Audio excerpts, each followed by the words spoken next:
But talking about the live version of the song, even though it's a true improvisation and that it changes from a night to another, there's still a certain theme that's being repeated in the lyrics, in that improvised part that's at the end of the song.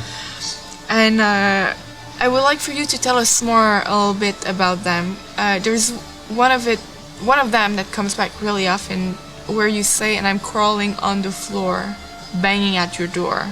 What does that represent? The door represents all the illusions that we have and that we need to sometimes, that we would love to deny and just to go, because you can see the light through the door. It's because the image is so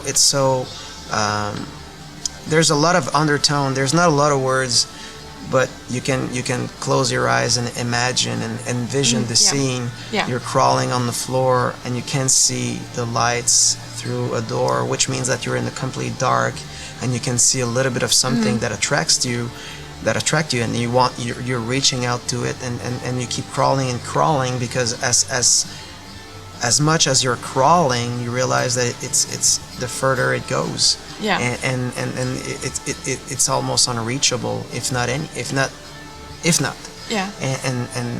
And then you realize that there's a different dimension to it, that you need to understand why you're in that state.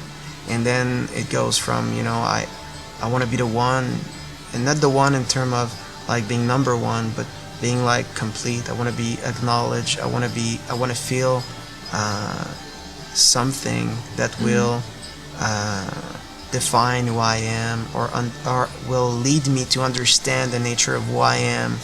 And then you keep crawling and crawling, and then suddenly, as you're acknowledging what you want to touch, then you found yourself at the door, but still it's closed, and you need to and you're knocking at the door, and you're screaming through the door, but still there's no answer. Still there's no way to get in. And does it, because you say, "I've been banging at your door and I saw your halo through the door," so does it mean that you have to wait for somebody else to take action to open the door? Do you need someone else to intervene in your life in order to get to where you want to go? But sometimes what's behind the door, it's yourself.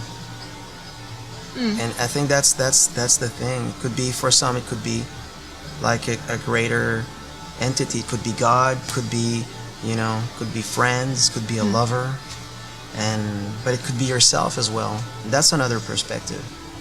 And then, still in that version, in the Upper Room version, we have Ash, who's asking about the lyrics when you say, "And I found your true comfort at your feet." What does that mean?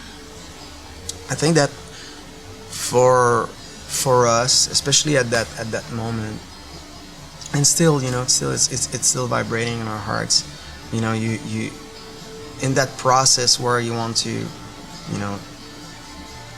to let go of everything. You cannot always be in the fighting mode. You need to be able to just to get on your knees, or to lay down in a place where you can just be even for a brief moment in peace.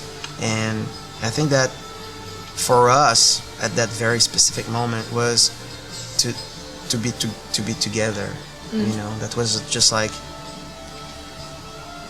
and again, for other people it would be like the comfort of being with the people that you love, or the people that you care for.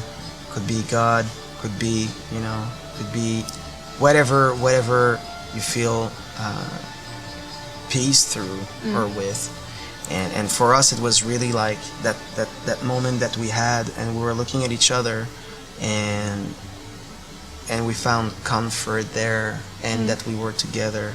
But it's still a brief moment, because even if we're together, there's still issues that the movement, the stream of life goes on, and then but that moment is very pivotal to everything that we have to do after.